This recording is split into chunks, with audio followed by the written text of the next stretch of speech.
All right, EJ, we finally made it. We're finally in one of the divisions that I cannot wait to talk about, the AFC East. The time has come.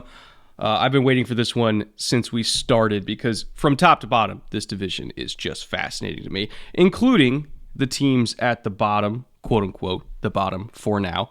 The New York Jets, so many storylines, so many narratives, so many changes, so many things to be hopeful for if you're part of Jets Nation. It really is a new era in the AFC. So I'm going to toast to that. I got my scotch. Down with the Patriots. Is that what we're supposed to say today on Jets Day? Down with the Patriots?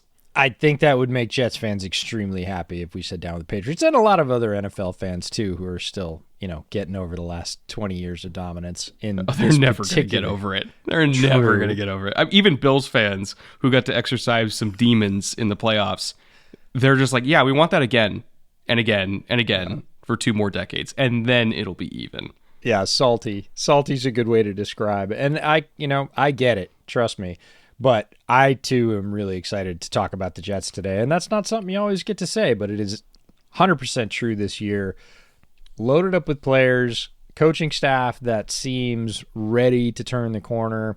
We'll talk about all the storylines and where those hinge, but a fascinating team to dive into. What are you drinking? You said scotch.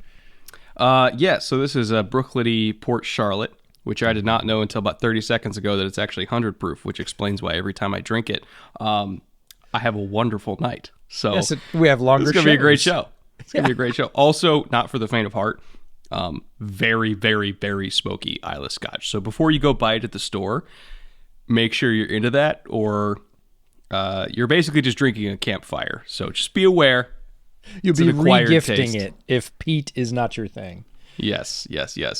Before we get into everything that's about to happen with the New York Jets, as usual, we start with our little recap of what happened in 2021 in last season's action, and then we kind of talk about everything that happened from January till now.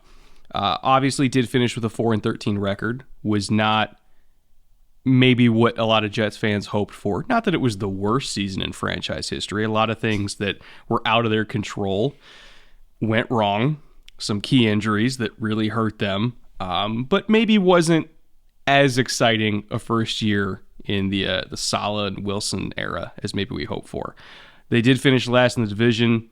Home record 3-6. Road record, this was kind of the main problem. They could not steal any games on the road. Went 1-7. Last 5 games went 1-4. There were flashes, especially with Zach Wilson. There were some really, really fun flashes. There were some yikes games, to put it diplomatically. But there were plenty of flashes that made me think, okay, there's something there. The coaching staff just needs to keep molding, needs to keep surrounding him with talent, and maybe we get to see a year 2 jump that can potentially put the Jets in a Bills-ish type situation where, remember, Josh Allen as a rookie also had plenty of yikes moments too, and they stuck with it, they developed him, they surrounded him with talent, and now they're the Bills. That's the goal for the Jets. I think comparing their path to what Buffalo's path was 4 years ago, they're kind of right on it. They just got to stick with it and hope it works out. Yeah, they have to have the quarterback jump. The quarterback jump was the key for the Bills, and if Josh Allen had flamed out, we would be talking about the Bills in a very different way. They might have a new head coach by now, and the same is true for the Jets. Like, Zach Wilson had some flashes. I will grant you that. There were plays that made you say, ooh, look at that bit of ability. We want to see that more often. To Jets fans' credit, or to salve their wounds, whatever it is, they were few and far between. And the down games, the yikes games you talked about were really bad. They were hard to watch. They had moments, or they were free of some of those moments of glory. There were whole games that were down for Zach and the Jets. And you talked about some bad situations. No team comes down to one person, but if Zach doesn't take that jump in year 2, the Jets are going to find themselves in a tough position with a young coach without an established quarterback and having basically to start over. If Zach can't do it this year, I don't think it would be wise to run it back for year 3. We'll see. Now, anything could happen. He could get hurt early, whatever else. But if he's healthy and gets a good solid bite of the Big Apple and can't propel the Jets with all this talent around him, the Jets are going to have some very serious questions about what to do next. Now, I hope he does, because talented guy, and he's taken the offseason conditioning program very, very seriously. Jets camp Twitter has been amazing. I don't know if you've been following it. I have, which is why I know that. But he looks the part. He looks ready. He looks, set to come in, be the guy. Everybody knows he's the guy. There's no competition for him on this roster. He's the unquestioned starter, the unquestioned leader of the offense. He's got to live up to that billing. If he does, this is going to be a really interesting team to watch to see how far they can go. If he sputters, it's going to put them in a rough situation, because they've brought in a lot of talent. This is not a sneaky good team. This is hey, we have pretty much all the pieces here. We need you to guide it. And if that doesn't happen, it's going to get real uncomfortable in New York real quick. Let's look at the power structure that's responsible for bringing Wilson in and surrounding him with so much talent. Joe Douglas, year 4 already as GM. You and I pretty much love everything that he does every single year. There have obviously been some misses, like with every GM, but total resume in terms of drafting year after year, free agency, not handing out horrible contracts for the most part. I really love how he has built this roster. And I do think that ultimately, regardless of what happens with coaching staff, quarterback, everything like that, I would still keep Joe Douglas, because I think that he has built a very strong, deep team that is well managed in terms of how they handle the cap too. He's a really, really good general manager. Robert Saleh, he's in year 2 at the head coach spot. I'm a big fan of Robert Saleh. I think he's a great culture builder, great human. Locker room loves him, which I think is more important than people realize for a coach that is not acting as a coordinator. Like I tend to prefer the CEO types, the Mike Tomlin types, where it's, I'm not running the defense, I'm not running the offense. My job is run the building. Mm-hmm. Robert Saleh, even though he obviously is a good defensive coordinator, runs the building, and he leaves the coordinating part to his coordinators. Those are the head coaches that I really, really that I love to see work in the NFL. Again, Tomlin, Harbaugh, those kind of guys. I think they do it the right way. At the coordinator positions, you got Mike LaFleur going into year 2 at OC, running that classic West Coast Shanahan-ish type offense, even though the term Shanahan offense is so skewed these days. It can mean a million different things, but it's basically just a way of saying, yeah, they like the West Coast passing game and they love zone runs. Other than that, it's all kind of interspersed. Jeff Ulbrich, year 2 at defensive coordinator, came up from Atlanta. Really, really good position coach. At DC, I think there was not enough talent last year overall to really get a good idea of how he is as a DC. This year, a lot more talent on the roster, so I think we're going to get a little bit better of an idea. And then Brant Boyer, year 7.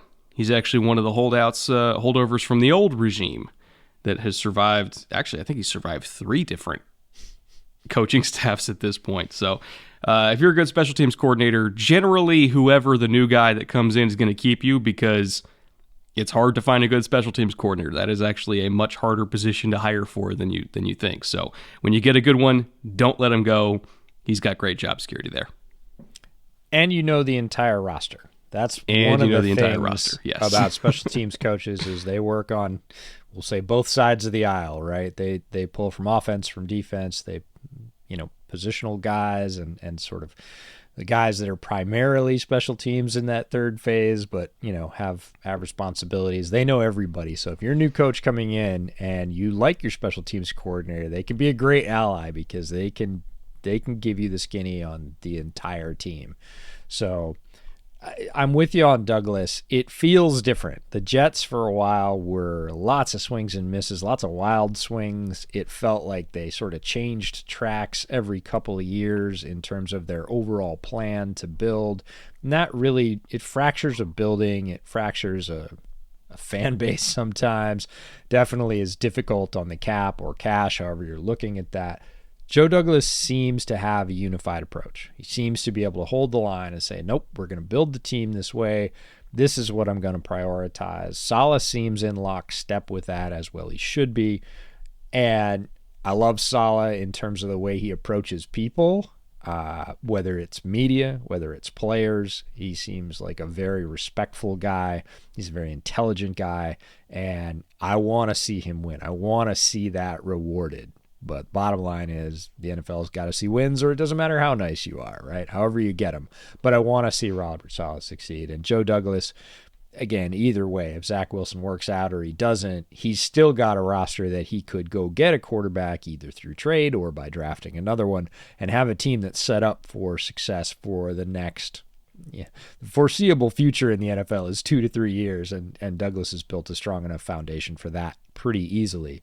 It's not all leveraged. It's not an all-in type of build, and I love that too. LaFleur, you talk about Shanahan and West Coast. It's funny because West Coast was the Shanahan before West Coast, right? Yeah. Pretty soon, like 3/4 of the league was running West Coast, and it meant a lot of different things depending on where you were, and started to mean nothing. So it's funny that those two are now hooked together. I'm like, oh, it's the new vague term that doesn't tell you much at all.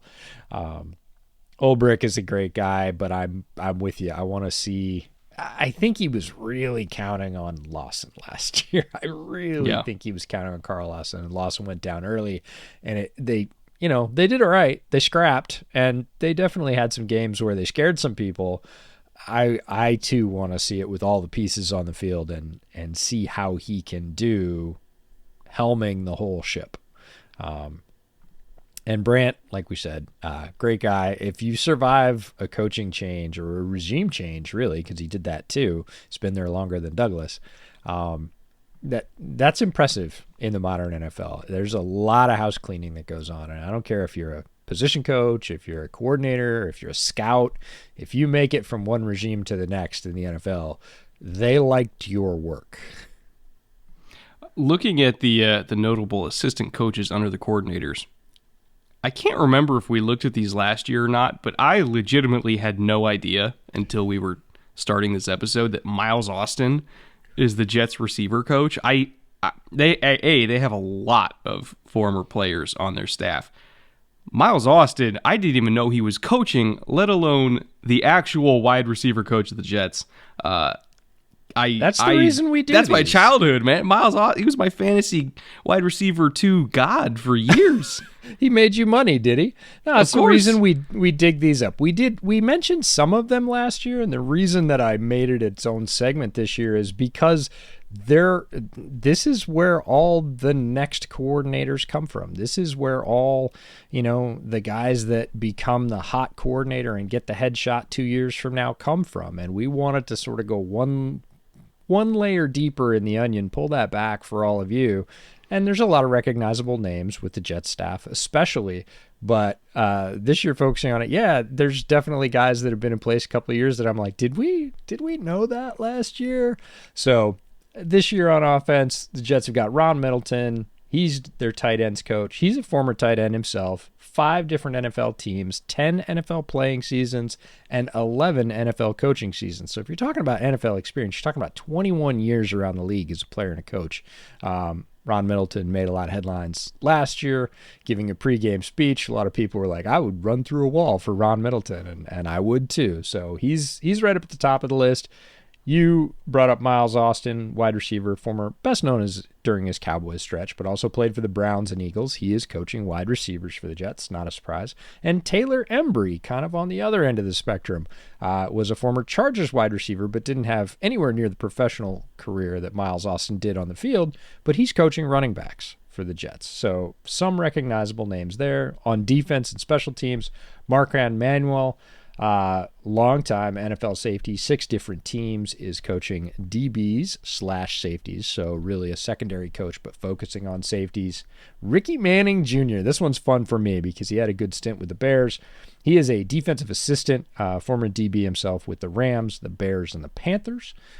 And Leon Washington, which is great because he played for the Jets. We talk about how these connections happen. Former running back himself, played for the Jets and 3 other teams in the NFL, comes back as a special teams assistant for the Jets. So it's all about those relationships. We're going to talk about it in coaching.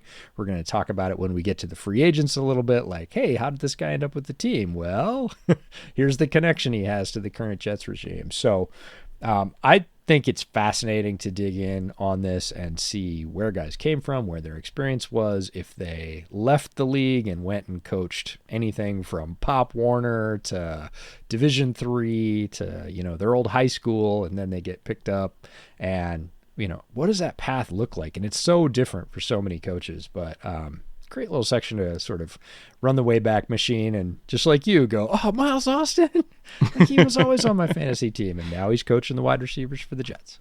Let's get to the roster losses here. And again, as we always say, it could be from anything. It could be, unrestricted free agency, restricted free agency, trades, cuts, anything like that. Basically, these are contributing players in this entire massive graph that are no longer on the roster going into this season. We kind of narrow it down to key quote-unquote losses, or mostly just guys that they let walk away. And kind of the general theme as you look at these names, again, the ones we highlight: Ryan Griffin, Tyler Kroft, Jamison Crowder, Greg Van Roten, Fola Fatukasi, Keelan Cole, Morgan Moses, Marcus May. A lot of these guys played a huge portion of the snaps. Morgan Moses played 94% of the snaps. Fatukasi is, I don't want to say he's like a rotational defensive tackle, but he is a role player that he's very much not a 3-down player, but the 2 downs he does play, he's very good at it. So he played like 47% of the snaps, but still a very important player for them. Van Roten, 65% of the snaps. Crowder, as a slot receiver, played 50% of the snaps, which is a fairly high rate for a dedicated slot receiver. And then you had, Ryan Griffin and Tyler Kroft combined had probably about 70% of the snaps. So a lot of guys played a significant amount for that Jets team. What I found interesting about their quote-unquote losses is most of the guys they lost, they actually ended up upgrading from. So I don't necessarily see any of these as a negative. Like the one that I might paint as a quote-unquote negative is Fatukasi, just because I loved what he brought to the rotation, in the sense that he could play anything from a 3 to a head-up G to a nose, and help Quinnen Williams get a breather every now and then, because Quinnen also does that kind of stuff.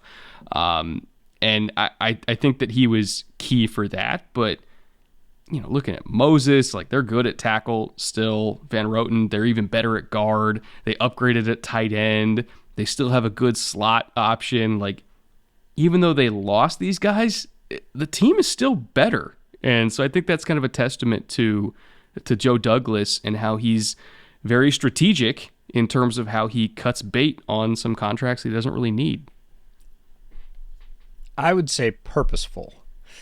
Yeah. He's very purposeful about these choices. Like Marcus May, great player. We love Marcus May. Joe Douglas knew he was going to have to pay him a lot of money. And he looked at him and said, safety. Like, what's the real impact of having a great safety?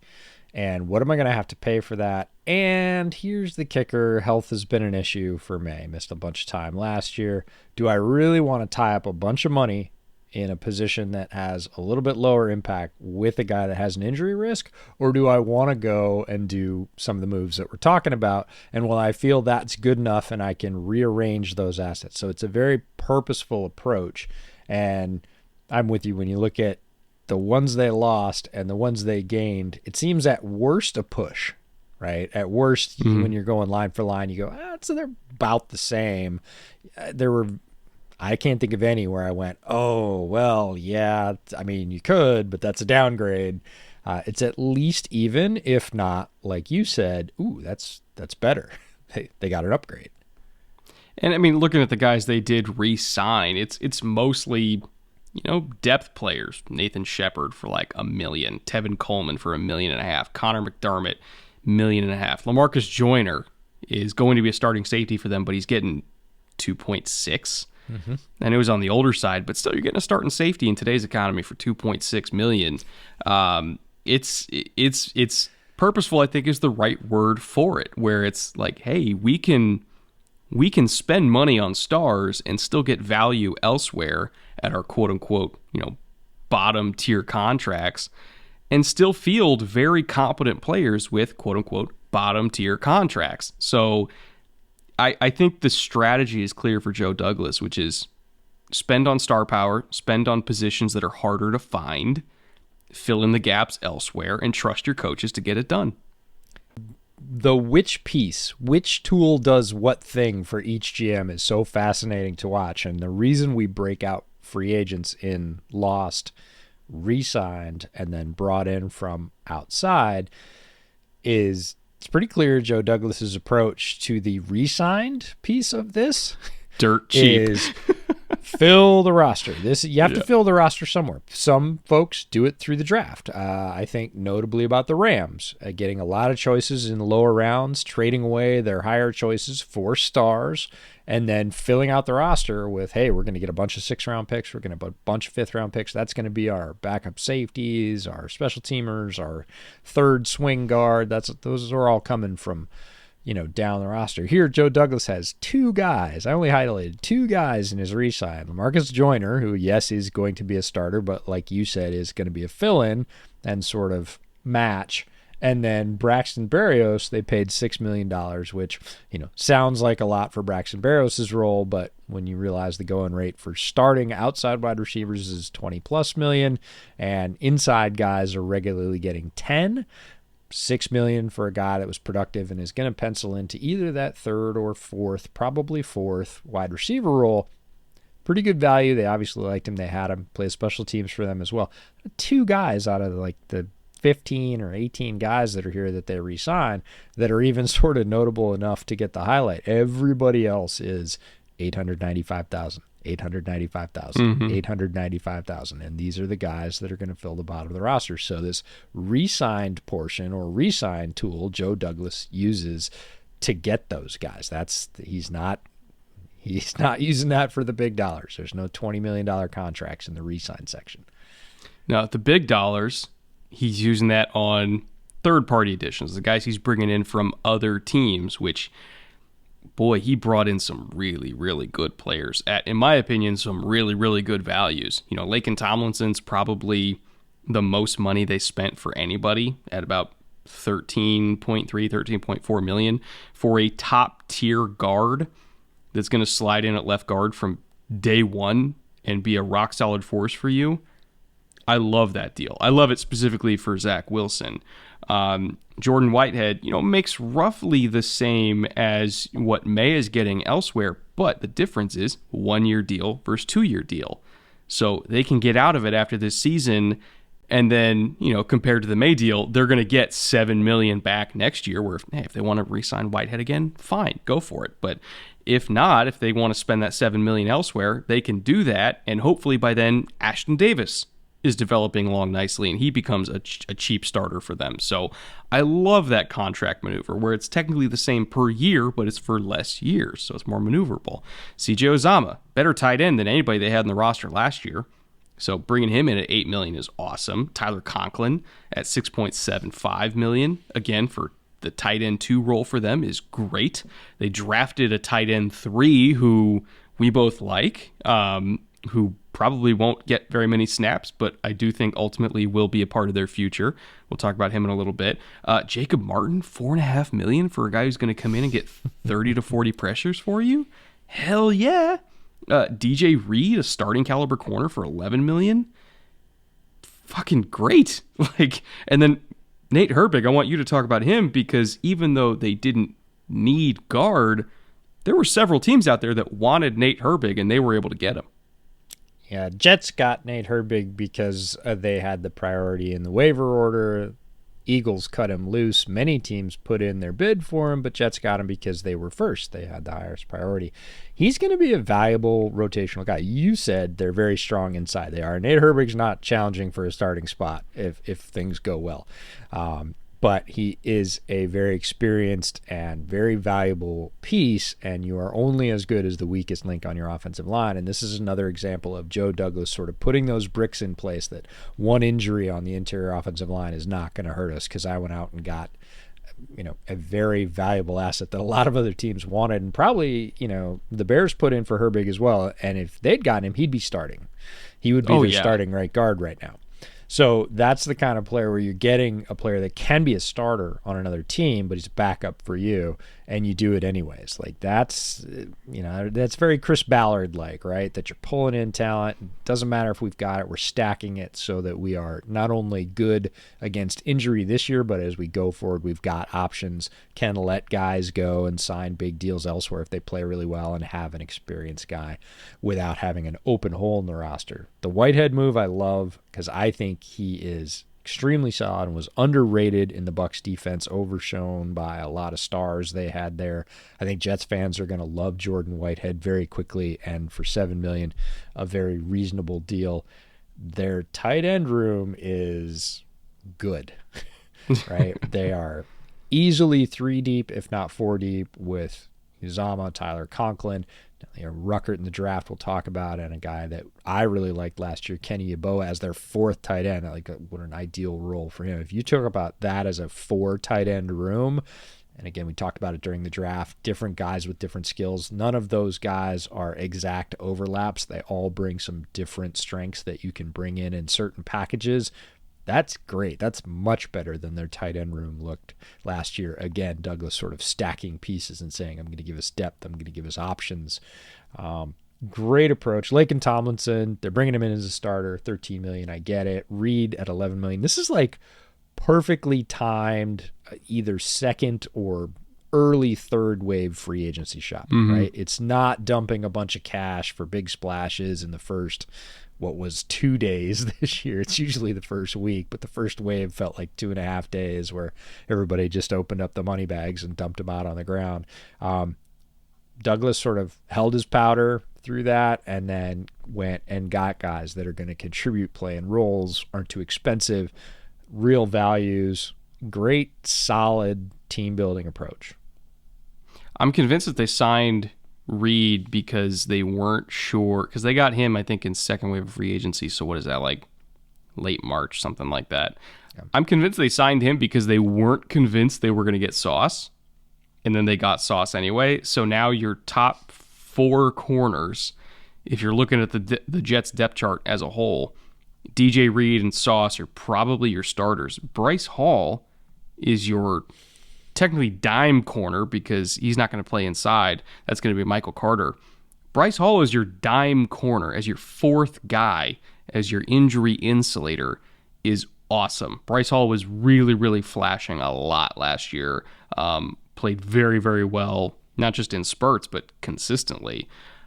I thought he was also a starting caliber corner going into this year, and he's their 4th guy. He's going to be their AJ Boya. If you're a Texans fan listening to this, and you remember the secondary where they had Jonathan Joseph, Kareem Jackson, they had AJ Boya as the 4th. I'm trying to remember who the 3rd guy was, but Boya basically just came on the field anytime they had to cover a tight end, and he was their tight end guy. I think that's going to be Bryce Hall. The secondary is crazy. The secondary is crazy. I'm not sure about Hall sort of conceding that outside spot because of something you alluded to when you were talking about him, which is he played real well in stretches last year. Really well. He's got great size. We loved him coming out of Virginia. And I don't know that he's just going to roll over with Reed. I know they paid Reed $11 million, but that's borderline starter outside money, right? So I think that Hall could be the starter opposite Sauce outside. And again, when they go to 3-4 wide receiver sets, DJ Reed could come on, be the outside guy. Hall could rotate to the inside for either the power slot or the tight end. But I think he might start and rotate inside, and Reed would fill the spot. We'll see. It'd be a fascinating camp battle. At the top of the show, when we said this was an interesting team with a lot of storylines, this isn't the only one. There's going to be a lot of these throughout the early portion of the season, not just the offseason, where the Jets are figuring it out, and what they come up with is going to be really interesting to watch. So just, I mean, looking at all these additions, I think now it makes sense why I'm saying, like, yeah, they lost guys, but not really, because pretty much all their losses they either filled in or outright upgraded. Like, this is a better roster of veterans than they had a year ago. And for Zach Wilson's sake, that's amazing. But it didn't stop there, because Joe Douglas, just a month later in the draft, even by Joe Douglas standards, he's a good drafter. He's a great drafter even. Yeah. He crushed it. I mean, we talked about in our post-draft episode, like, this was one of the 3 best classes in the NFL. Consensus. Like, everybody, you ask who had the best draft class, 60% of them are going to say the Jets. He absolutely nailed it. As I said before, got Sauce at 4th overall. He was the second corner off the board right behind Stingley. Definitely appropriate value. He's a dog, day 1 starter, all that kind of stuff. Garrett Wilson at 10th overall. Really reminds me a lot of Keenan Allen coming out. Not quite the same build, but in terms of footwork, skill set, all that kind of stuff, very, very Keenan-ish to me. And I think he's going to be a menace on third down with how elusive he is. Jermaine Johnson, pick 26. To get an edge talent like Jermaine Johnson that late, phenomenal value. I don't think that he's going to be starting immediately, but that is not a knock on him as a player. That is just a statement of, this is a very, very, very talented defensive front where he's going to have to fight for snaps from day one from Carl Lawson, from Jacob Martin. He's going to have to fight fellow rookie Michael Clemens for it too. So he might be a guy that's only playing 40% of the snaps per game, but if anything, he also might be the most efficient pass rusher on the team at 40% of the snaps per game. Breece Hall, most people's top 1 or top 2 running back, either him or Kenneth Walker, I think was the obvious choice for most people. Get him at the top of the 2nd round, which seems to be the sweet spot at running back around the league. Derrick Henry, Nick Chubb, Dalvin Cook, Jonathan Taylor, a lot of great running backs went in that range. He's going to be the next one, in my opinion. Probably in your opinion too. Jeremy Ruckert, we talked about him a little bit. Round 3, he's their tight end 3. He'd be a TE2 at worst on a lot of teams. Very, very nifty route runner, solid hands. Weirdly effective in the red zone in that a high percentage of his catches went for touchdowns, to the point where we thought he actually had a lot more catches than he did, just because a lot of his catches ended up being touchdowns. Max Mitchell, this might have been one of my 3 favorite picks in their whole class. Very, very good swing tackle prospect. He played right, he played left, sometimes not just within the same season or within the same week, but within the same drive. He was switching between right and left against Texas and completely shutting down their edge rotation. Very, very good swing tackle prospect. And then rounding it off, a name that I already mentioned, Michael Clemens, ultra talented, long, polished edge prospect out of Texas A&M. Zero reason he should have gone at 117, but good for Joe Douglas getting him. Again, he's going to be another one of these guys who is not playing anything more than 30% of the snaps per game, but I still think he's going to rack up a bunch of pressures as a rookie just on efficiency. Top to bottom, man. Top 2, top 3 class in the league consensus. I have 0, and I mean 0 complaints. No, it's almost impossible to complain about this class, and I'm going to say something which sounds like backhanded praise for Joe Douglas, but isn't. This class should have looked like this. Mm-hmm. There's 7 picks here. They're basically in the top 100. All of them. The last pick is 117. Yeah. The second to last pick is 111. Other than that, I mean, yeah, picking the 3rd round was 101, but you're basically talking about 7 picks. Well, fine, we'll just call it the top 120, right? You have 7 picks in the top 120, including 3 in the first round. This class should look like this. And it's a credit to Douglas that it does, because we've seen a lot of teams with a lot of draft capital blow it, right? You go back historically and you look at teams that had 2 first-round picks. Not a lot of them nailed both, right? Yeah. Some of them didn't nail either, right? They had 2 first-round picks and came out with 2 players that did not make impact. He's got 3 in the top, in the first round, and I would say 2 out of those 3 are pretty much going to be really solid for his team. And everybody he got after that in the rest of the filling out the top 100 all have a path to playing time, all are impressive in their own way, have roles that they can contribute in as rookies, some of them big roles. Just value, versatility. It should look this way, and it does, and that's really good news for Jets fans. I'm not sure that I go with the Keenan Allen comp for Garrett Wilson. I think he's a little he's definitely looser in his route running. He's, I think, more athletic actually than Keenan was, but has more to learn. So there's sort of more explosion there, but that level of polish, that third down killer trait that Keenan has, he's going to have to work to develop that. But he's going to be getting reps, largely both based on talent and where he's picked. Like you don't stash that guy on the bench. You don't pick a guy at 10 and then go, we'll see what he has next year. Like he's going to get a lot of chances to get in with Zach Wilson first round reps. And I saw a clip of him in camp, by the way, and just the way he runs. I quote tweeted and I said, man, he runs like Stevie Johnson, just the kind of like crazy legs kind of style where you really don't know where his balance is. And it turns out he actually studies Stevie Johnson and patterns his game after Stevie Johnson. I was like, that makes so much sense. Just the way he moves, where you don't really know what direction he's going. It looks unconventional, but it works. It works really, really well. Makes him a tough cover. Sauce I compared to Darrelle Revis several times during the draft, so it's ironic that he ends up with New York. I believe, like you do, that that's a guy you pencil in, and he doesn't come out. Like, short of injury, he's going to be in that starting lineup for a long time because he was, I don't want to say head and shoulders above, but he was clearly at the top of the corner class and ready to go right now. Jermaine Johnson, he's going to be competing for snaps, but the cool thing about him and where they got him is he's going to be competing all over the line. He's a big, solid dude. This is not one of the more spindly edge rushers in this draft. He's built like a true DE, can easily slide into 4-3 on long passing downs. I think is probably most comfortable at like 5-6, but has true edge moves if he gets out wider than that and is the isolated guy. Solid, comes from a system with the 49ers where they really like those versatile big bodies that they can move around and bring from different angles, scheme different pressures to get different guys open on different snaps. And Jermaine Johnson, sort of as a versatile mold, fits all that. Also sets the edge like a menace with that strength in his hands. He's really, really strong. Was one of the best run setting edges in this draft. Yeah. So you can tell he used to play for Georgia.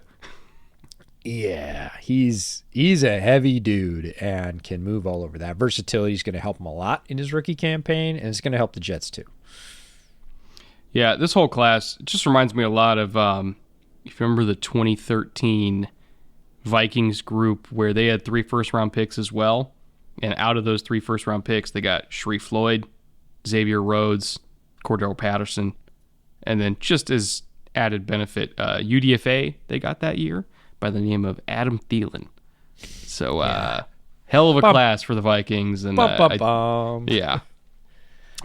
let's get to, speaking of UDFAs, let's get to the UDFA Hall for the Jets. There's a lot, like just straight up a lot of dudes going to be in Jets camp. Yes. There are a lot of dudes, and I would say these are mostly dudes. And I'm not going to fault Joe Douglas and his staff for that. I am on record many times saying I prefer this approach.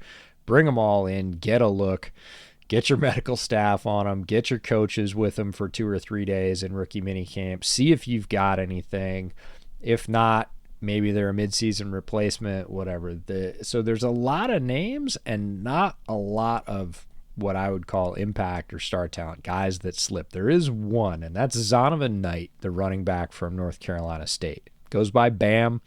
So Bam Knight is what you'll hear most often from the announcers. Really liked him. He was one of 4 running backs that I sort of had highlighted pretty early in the process as lower round guys that I thought were really great values. One of those guys is Dameon Pierce. He climbed a little bit by the draft process, so it wasn't really so much a low rounder anymore. I did think Bam Knight was going to get drafted. If you want to get excited and you're a Jets fan, go look at the 2020 tape for Bam Knight. 2021 was not as good a year. I'm not going to call it an off year, but the 2020 tape was full of impact runs. If you'd looked at that tape a year before he got drafted, you would have said, this guy's going in the first 3-4 rounds. Easy. Very talented guy. Big program. Ends up going undrafted. Again, one of those guys that peaked a little bit earlier and then had a somewhat down senior season. And there were a lot of running backs in this draft. So Joe Douglas and his staff come and scoop him up for nothing. I do think he'll make, at the very least, the practice squad. But if they have any injuries, he is tremendous insurance against that. The rest, not a lot. Like a lot of guys, and some of these guys will stick. They always do in every camp. But no other guys besides Bam Knight that I would highlight. Just a lot of dudes. And again, it's pretty interesting to watch the process. Like, what did they bring in the most of? And there's a whole lot of cornerbacks and safeties on here. DJ Ford, I think, has a shot, but there might be like one spare safety spot on the roster, and he's going against 8 other guys to get it. But if I had to pick one of these safeties to make it, probably DJ Ford, but it's still a long shot. They're all long shots, and that's the nature of being a UDFA. Tony Adams, the safety, the other safety from Illinois in this draft, will be competing with him for, again, probably a special team / practice squad slot.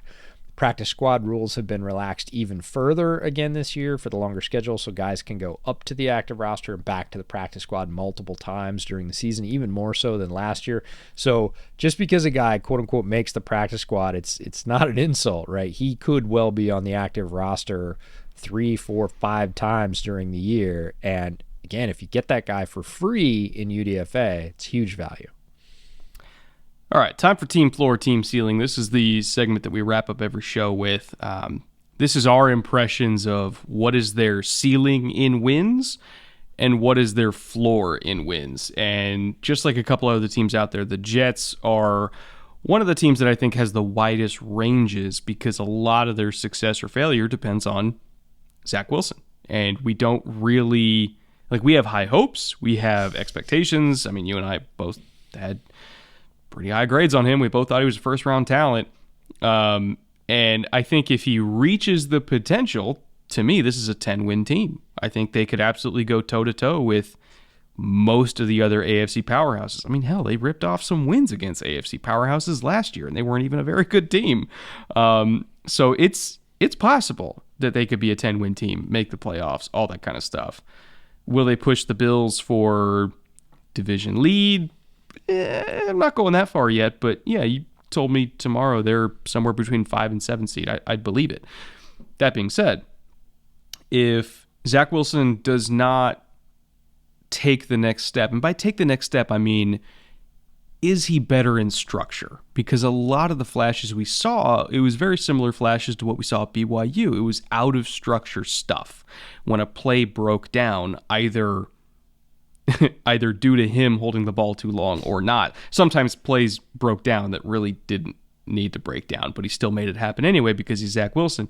I want to see him do those throws in structure, in rhythm, making a good read pre-snap, following through on that post-snap, identifying a rotation, and not getting his pocket picked, by some random Patriots DB for the 3rd time in the same game. I want to see him operate in structure. That was the one thing we were worried about coming out of BYU, and that proved to be a little bit of an issue as a rookie as well. If he improves in that area, which is literally just asking the bare minimum of, hey, execute the concept as designed and just be calm while doing it. Don't run yourself into trouble like you were last year. If he just does that baseline level improvement, this is probably going to be a 10-win team. If he doesn't take that step, it's probably going to be a 5-win team. So it's all over the place, and there are a range of options in between that I could also see. But for me, just based on the volatility that is Zach Wilson, where there's high highs and there's low lows, I think it's either going to be really, really good or really, really bad. I think he gets a half a season to prove exactly what you were talking about. And physically, he looks more ready to do that. He's come in, he's probably added, looks to be like 20 pounds worth of muscle. He's big. He was slight last year, and that does not make you want to hang in the pocket in the NFL. That makes you want to scamper outside and get away from that. And he did that sometimes too early, much like he did at BYU. He looks ready to stand in, take a few more hits, take some punishment.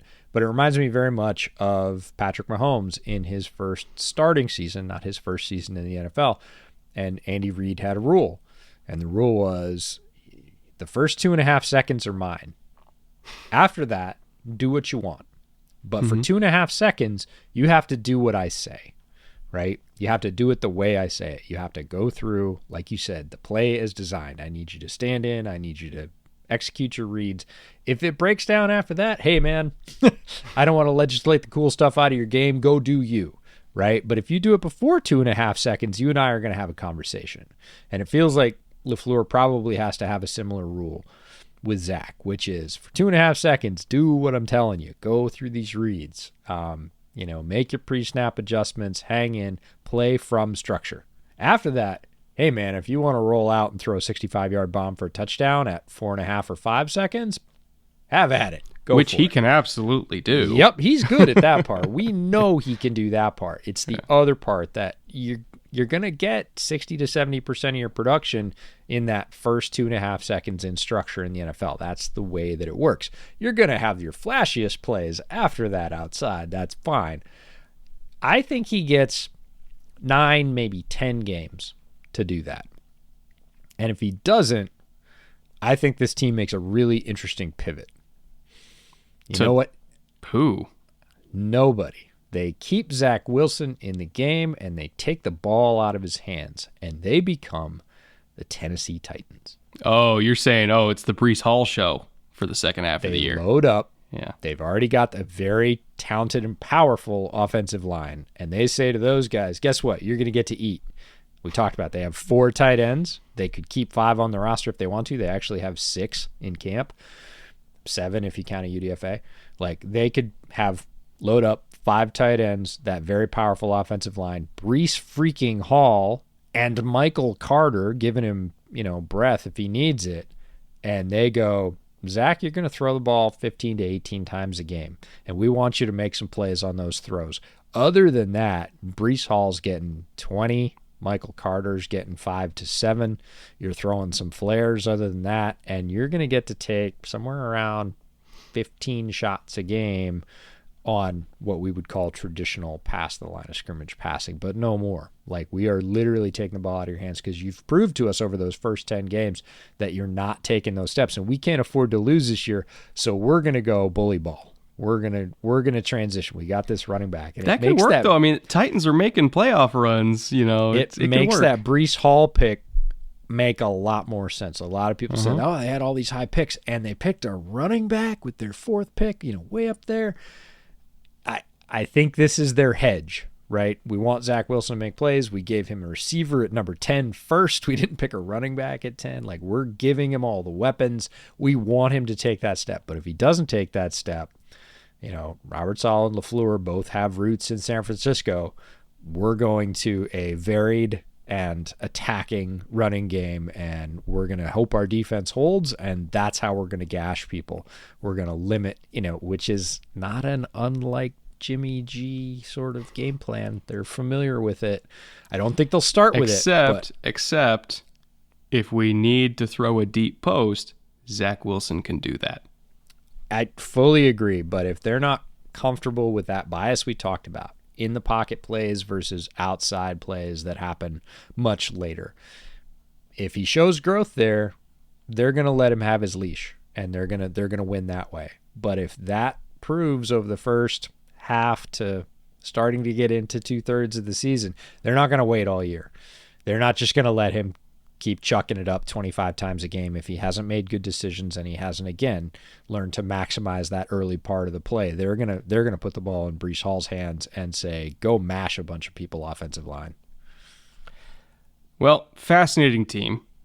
Range of outcomes could very easily be another Cincinnati Bengals situation where it's like, yeah, we got high hopes. We'll see how the quarterback progresses, and next thing you know, they're in the Super Bowl.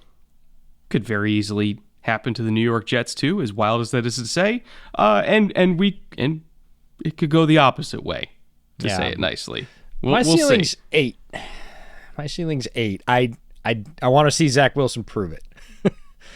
Right? I think he's got to do that before I say 10 wins, because the other thing is, if that roster is, let's just say in your ceiling, Zach Wilson's competent, or not even competent. Zach Wilson's good. Mm-hmm. He's fine. If Zach Wilson is fine, I don't know how that roster is winning less than 8 games. I do. It's the AFC East, right? I mean, there are no cupcakes in that division. It's going to be tough to win against Buffalo. We know that for sure. It's going to be tough to win against Bill. No, I mean, talent on paper, they're a very talented team. But you're telling me they're going to sweep Belichick? I think they beat, let's just say they split AFC East. I would say split would be decent, but Miami's going to come for them too. Like, Mike McDaniel's not going to leave off on his old colleague. I'll start at 3. So they split AFC East. I think they beat the Steelers. This is going to sound fucking weird, but I think they beat the Packers. And this is just, that does sound pretty weird. If Zach Wilson works out, this is the scenario we're going with. I think they beat the Packers. Even if he does, they beat the shit out of the Bears. Almost guarantee it. If Zach Wilson works, if he works, they beat the Lions. They beat the Jags. They not sure absolutely annihilate the Seahawks. And now it's like, okay, if they beat the Vikings, they're at 10. I know, but I'm not. Seahawks, yes. Jags, maybe. We talked about how the Jags under Peterson could be a lot better. Lions, I'm not giving you that one. It'll be a dogfight, but it's possible. It's possible. And again, if Wilson is clicking, it's very possible. He is the X factor, and if he is making big plays down the field, this team can win a lot of games. AFC East, I'm not giving you the split with Buffalo either. I'm going to say Buffalo starts probably favored in both of those games. Split with New England, sure. Split with Miami, yeah, sure. There's a lot of, we'll talk about all those teams coming up this week. But I don't think any of that's guaranteed. Can they do it? Sure. If I was if you said double-digit wins for the Jets and I had to put real money on it, I'd be thinking about that bet for a while. My floor is the same as yours. Every year I get excited about the Jets. Every year I predict this. I'm going to be right eventually. This is like your Chargers pick, right? Everybody's Chargers pick. No, this is pick. like 3 years in a row. You can watch. I'm high on the Jets every single goddamn year. I'm going to be right eventually. Yes, you are. Might not be this year. Yeah. But it's coming. Broken atomic clocks are right twice a century, something like that. I don't know. Is this how Jets fans feel all the time? This is terrible. I don't know. I think Jets fans should be hopeful. I know that doesn't sound like a hopeful end to the episode, but there's so much talent here, and the unlock is Zach Wilson's progression. That's what it comes down to. And they have all their eggs in that basket. Let's be honest. They are not expecting Joe Flacco to come in and carry this team to 8 or 9 wins, if he has to play most of the games. That's not the deal. This is Zach Wilson's show. He has to prove it this year. It's a huge and pivotal year for him, the staff, the whole team. And yes, Douglas has built a good roster, but that roster will look really good under another starting quarterback too, and everybody knows that. So Wilson's got to step up, make those plays, get the wins, carry them over the finish line in what is a dogfight of a division. So it's fascinating to play out.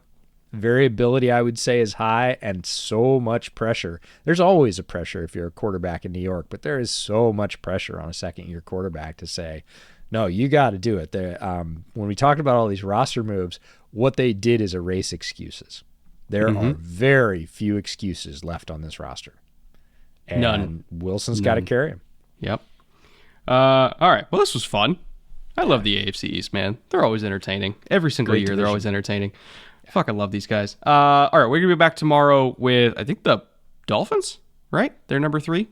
So I think we're doing Dolphins and then Patriots and then Bills and then the division macro kind of roundup on Friday. It's going to be a fun week. I love it. Absolutely love it. We'll be back here same time tomorrow, same place. Until then, later. Take care.